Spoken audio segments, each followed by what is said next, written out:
Malaysia flight MH370 China and Japan planes join search.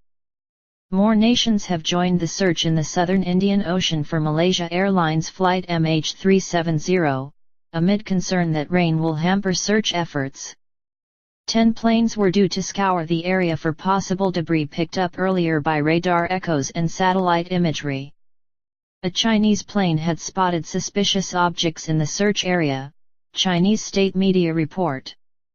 Flight MH370 disappeared on 8 March while en route from Kuala Lumpur to Beijing, with 239 people on board. 2 Chinese military planes flew out to the search area, around 2,500 kilometers 1,550 miles southwest of Australian city Perth, on Monday morning, while 2 Japanese P-3 Orion aircraft were to set off later in the day. They joined 6 other planes, including US and Australian military planes, in searching a 68,500 square kilometers 26,000 square miles area Indiana the ocean. Suspicious objects. An Australian Navy ship is already in the area, while several Chinese ships are also on their way. The crew of a Chinese search plane spotted suspicious objects in the southern Indian Ocean on Monday, state-run news agency Xinhua reported. The objects appeared to be white and square, Xinhua added, without providing further details. The Australian Maritime Safety Authority, which is coordinating search efforts in the south, said on Monday.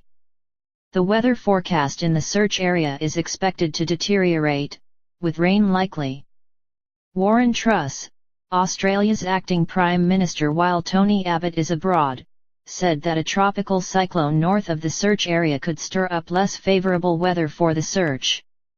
Sensitive capability. The search for flight MH370 has been in 2 large corridors, one stretching to the northwest of the last known location in the Malacca Straits and one to the southwest. However, none of the countries on the northern corridor have reported any radar contact, and the Australian and Chinese satellite images of possible debris in the South Indian Ocean have concentrated the search there.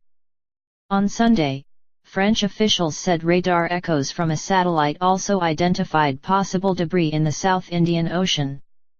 The objects identified by the French satellite were about 850 km north of our current search area, Mr. Truss told Australian broadcaster ABC. That's not in the area that had been identified as the most likely place where the aircraft may have entered the sea. But having said all that, we've got to check out all the options. Mr. Truss added that it was not certain that the plane was in the area. We're just clutching at whatever little piece of information comes along to try and find a place where we might be able to concentrate the efforts, he said. On Monday, the U.S. Pacific Command said it was moving a black box locator to the region as a precautionary measure in case a debris field is located. The equipment, which has a highly sensitive listening capability, detects pings from the black box while being towed behind a ship. The move did not indicate that debris had been found, the U.S. added, but would enable search officers to respond as quickly as possible if debris is seen, since the battery life of the black box's pinger is limited.